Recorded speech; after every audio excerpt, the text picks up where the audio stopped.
American president Donald Trump ഇനി പോയി ആത്മഹത്യ ചെയ്യട്ടെ. കാരണം വമ്പൻ ചുങ്കവുമായി ട്രംപണോമിക്സ് ഇന്ത്യക്ക് നേരെ ആഞ്ഞു പ്രഹരിച്ചു. റഷ്യയിൽ നിന്ന് എണ്ണ വാങ്ങുന്നത് നിർത്തണമെന്ന തിട്ടൂരമായിരുന്നു ആദ്യം. ഇപ്പം സൗകര്യമില്ലെന്ന് ഇന്ത്യ പറഞ്ഞു. ഇന്ത്യ വീണ്ടും റുപ്യയിൽ തന്നെ, അതായത് രൂപയിൽ തന്നെ റഷ്യയിൽ നിന്ന് എണ്ണ വാങ്ങിച്ചു തുടങ്ങി. എണ്ണ വാങ്ങിച്ചുകൊണ്ടേയിരിക്കുന്നു, ഇപ്പോഴും അത് തുടരുന്നുണ്ട്. അപ്പോൾ അമേരിക്ക നേരത്തെ ഉണ്ടായിരുന്ന 25% ചുങ്കത്തിന് പുറമെ 25% ചുങ്കം കൂടി ഏർപ്പെടുത്തിക്കൊണ്ട് ഇന്ത്യയെ അങ്ങ് ശ്വാസം മുട്ടിച്ച് കൊല്ലാമെന്ന് വിചാരിച്ചു. ഇന്ത്യയുടെ കയറ്റുമതി ഇല്ലാതായിത്തീരും. ഇന്ത്യയുടെ സമ്പദ് വ്യവസ്ഥ അദ്ദേഹം വിവരിച്ചത് ഇന്ത്യയുടേത് ഒരു ഡെറ്റ് എക്കോണമിയാണ്, ചത്ത സമ്പദ് വ്യവസ്ഥ എന്നൊക്കെ വിശേഷിപ്പിച്ചു. ആ സമ്പദ് വ്യവസ്ഥ ഈ പ്രാവശ്യം നവംബറിൽ 20% വളർച്ചയാണ് കൈവരിച്ചിരിക്കുന്നത്. ഒരു തരത്തിലുള്ള തളർച്ചയും അതിനെ ബാധിച്ചിട്ടില്ല. അമേരിക്ക നമ്മുടെ ഏറ്റവും വലിയ കയറ്റുമതി ലക്ഷ്യസ്ഥാനമായിരുന്നിട്ടും ഒരു തരത്തിലുള്ള കുഴപ്പങ്ങളും ബാധിക്കാതെ ഇന്ത്യ എന്ന് മാത്രമല്ല, അമേരിക്ക ഈ ചുങ്കമേർത്തതോടുകൂടി ഇന്ത്യയുടെ കയറ്റുമതി 20% വർദ്ധിച്ചു. ഇതാ നോക്കൂ, നമ്മളിപ്പോൾ ഒമാനുമായിട്ട് പ്രധാനമന്ത്രി ഒമാനിലെത്തിയിട്ടുണ്ട്. ഒമാനുമായിട്ടുള്ള സമഗ്ര വ്യാപാര കരാറിൽ ഒപ്പിടുകയാണ്. അതോടുകൂടി ആ രാജ്യത്തേക്കുള്ള കയറ്റുമതി വർദ്ധിക്കുക. അതിനും തൊട്ടു മുമ്പ് എത്യോപ്യ, സമാധാനത്തിനുള്ള നൊബേൽ സമ്മാനം കിട്ടിയ ആൾ ഭരിക്കുന്ന എത്യോപ്യ എന്ന രാജ്യത്തിൽ പോയി. അതിൻ്റെ മേധാവി കാറിൽ തന്നെ അദ്ദേഹത്തിൻ്റെ സ്വന്തം കാർ ഓടിച്ചാണ് വിമാനത്തിലേക്ക് അദ്ദേഹത്തെ യാത്രയാക്കിയത്. അതിനു തൊട്ടു മുമ്പ് അമ്മാനിലായിരുന്നു യോർദാനിലെ രാജകുമാരന് ഇതേപോലെ തന്നെ അദ്ദേഹത്തെ സ്വന്തം കാറിൽ യാത്രയച്ചു. ഈ രാജ്യങ്ങളുമായിട്ടൊക്കെ ഉള്ള വ്യാപാരം പുഷ്ടിപ്പെടുകയാണ്. പലതരത്തിലുള്ള വ്യാപാര ഇടപാടുകളും നടക്കാൻ പോവുകയാണ്. അങ്ങനെ ബൃഹത്തായിട്ടുള്ള സാമ്പത്തിക ഇടപാടുകൾ നമ്മൾ നടത്തിക്കൊണ്ടിരിക്കുകയാണ്. ലോകമെന്ന് പറഞ്ഞാൽ അമേരിക്ക മാത്രമല്ലല്ലോ എന്നുള്ളത് നമ്മൾ തെളിയിച്ചു കൊണ്ടിരിക്കുക. അമേരിക്ക വിചാരിച്ചിരിക്കുന്നത് ലോകം മുഴുവൻ അമേരിക്കയാണ്. ഒരു കാലത്ത് CPM വിചാരിച്ചിരുന്നത്, CPM എന്ന് പറഞ്ഞാൽ കേരളം മുഴുവനാണ് എന്ന് വിചാരിച്ചിരുന്നത് പോലെ ഇപ്പോൾ ആ മൗഢ്യമൊക്കെ മാറി വരുന്നുണ്ടെന്ന് തോന്നുന്നു. അതാണ് ഈ പാട്ടിൻ്റെ പേരിൽ കേസൊക്കെ ഏർപ്പെടുത്തുന്നത്. യാഥാർത്ഥ്യ ബോധത്തിലേക്ക് അവർ വന്നിട്ടുണ്ട്. ട്രംപ് വന്നിട്ടുണ്ടോ ഇനിയും എന്ന് നമുക്ക് അറിയാൻ കുറച്ചുകൂടി കാത്തിരിക്കേണ്ടി വരും. ഇപ്പോഴും വെനസ്വേലയ്ക്ക് മുമ്പ് പടക്കപ്പലുകളുമായിട്ട് അവർ വന്ന് നിലയുറപ്പിച്ചിരിക്കുകയാണല്ലോ, യുദ്ധസന്നാഹങ്ങളുമായിട്ടൊക്കെ വന്നിട്ട്. അപ്പോൾ അതുകൊണ്ട് ഇപ്പോഴും ആ യാഥാർത്ഥ്യബോധം അവർക്കുണ്ടായിട്ടുണ്ടോ എന്നുള്ളത് സംശയമാണ്.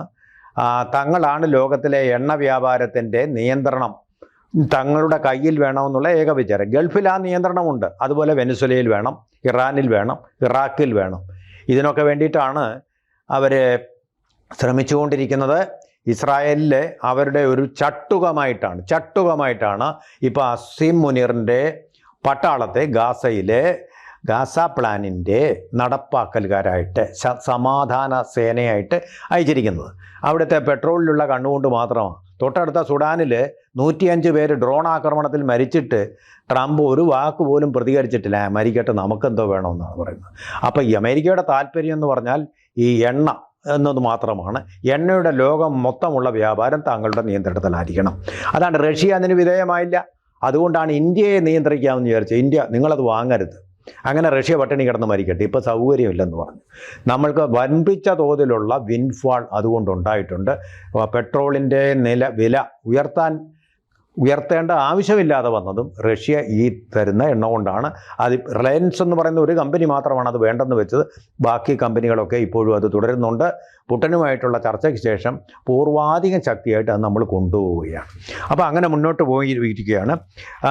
ഉയർന്ന താരിഫുകളിൽ കയറ്റുമതി സംരക്ഷിക്കാൻ, അതുപോലെ തന്നെ പലതരത്തിലുള്ള കാര്യങ്ങളും നമ്മൾ ഏർപ്പെടുത്തി. ബ്രിട്ടനുമായിട്ടുള്ള സമഗ്രമായിട്ടുള്ള വ്യാപാര കരാർ നമ്മൾ ഉയർത്തി. അതുപോലെ തന്നെ ഇത് അമേരിക്കയ്ക്ക് തന്നെ നമ്മൾ പണി വെച്ച് കൊടുത്തു. അമേരിക്കയിലേക്ക് നമ്മൾ ഇന്ത്യയുടെ ഇലക്ട്രോണിക്സ്, അതുപോലെ തന്നെ ഫാർമസ്യൂട്ടിക്കൽസ് തുടങ്ങിയ സാധനങ്ങളുടെ കയറ്റുമതി നമ്മൾ വർദ്ധിപ്പിച്ചു. ഇത്രയും ചുങ്കം ഉണ്ടായിട്ടും ആ സാധനങ്ങളൊക്കെ സുഗമമായിട്ട് അവിടത്തേക്ക് കയറ്റി അയച്ചു. അതിൻ്റെ കൂടിയാണ് ഈ 20% വർദ്ധിക്കുക. അമേരിക്കയ്ക്കിട്ട് പണി കൊണ്ട് തന്നെ അമേരിക്കയെ നമ്മൾ പ്രതിരോധിച്ചു, തോൽപ്പിച്ചു എന്നുള്ളതാണ് സത്യം. ഞാനീ പറഞ്ഞ സാധനങ്ങൾക്ക്, അതായത് ഫാർമസ്യൂട്ടിക്കൽസ്, ഇലക്ട്രോണിക്സ് എന്നിവയ്ക്കൊക്കെ ഈ താരിഫിൽ നിന്ന്, ഈ 50% താരിഫിൽ നിന്ന് ഇളവുണ്ട്.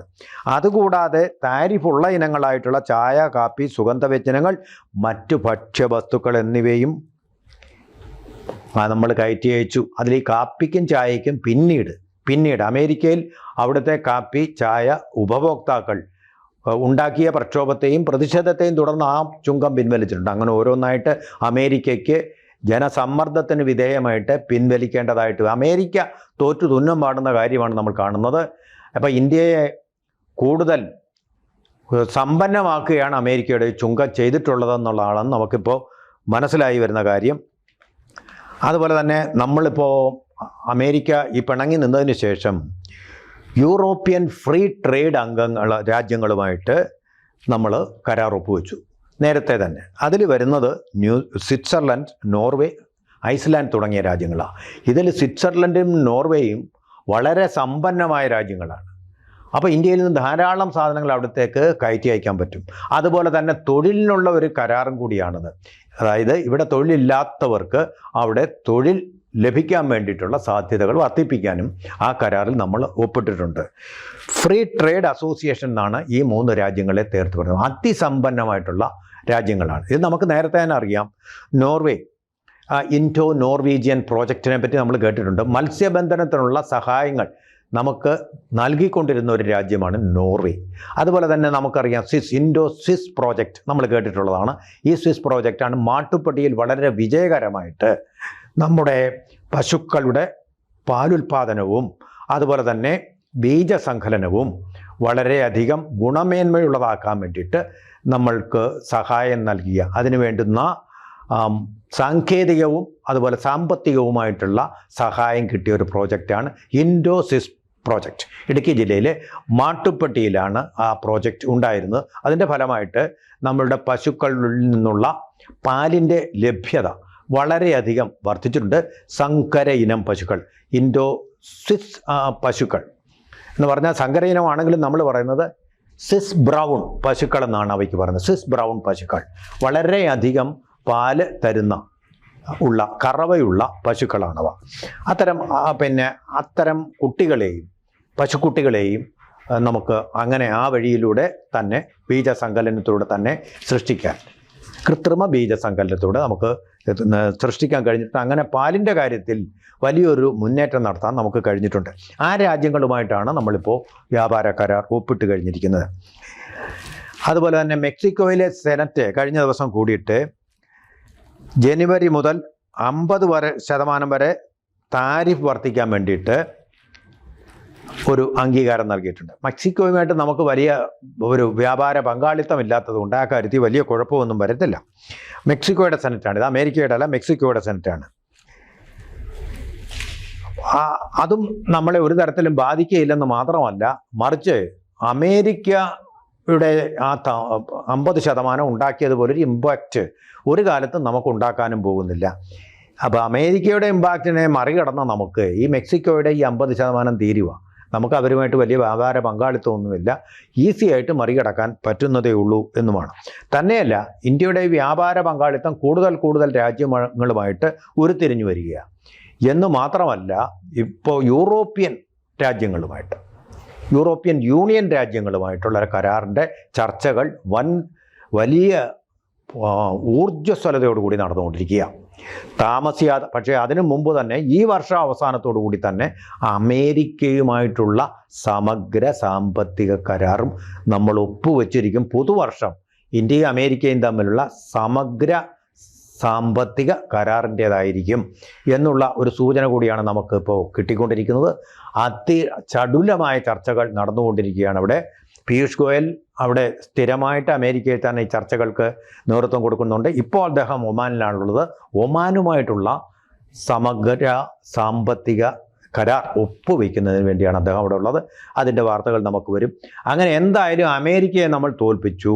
ഈ ചുങ്കം യുദ്ധത്തിൽ അമേരിക്ക ഉദ്ദേശിച്ച കാര്യം അവർക്ക് കൈവരിക്കാൻ കഴിഞ്ഞില്ലെന്ന് മാത്രമല്ല, ഇന്ത്യ വമ്പിച്ച ഒരു കുതിപ്പ് അന്തർദേശീയ വ്യാപാര രംഗത്ത് കാഴ്ചവെച്ചുകൊണ്ട്. അതാണ് ഇന്ത്യയുടെ മറുപടി. അല്ലാതെ ഇന്ത്യ ഡെഡ് എക്കോണമി ആണെന്ന് പറഞ്ഞതിന് മറുപടിയായിട്ട് നിങ്ങളുടേതാണ് ഡെഡ് എക്കോണമി എന്ന് പറയുകയല്ല. നമ്മൾ പ്രവൃത്തിയിൽ കൂടി, അവർ വാക്കുകൾ കൊണ്ട് പറഞ്ഞതിന് നരേന്ദ്രമോദിയുടെ ഗവൺമെൻറ് പ്രവൃത്തി കൊണ്ട് മറുപടി പറഞ്ഞു എന്നുള്ളതാണ് ഇതിൻ്റെ അർത്ഥം. കൂടുതൽ വാർത്തകളും വിശേഷങ്ങളും നിങ്ങളിലേക്ക് എത്താൻ ABC മലയാളം സബ്സ്ക്രൈബ് ചെയ്യുക, ബെൽ ബട്ടണും അമർത്തുക.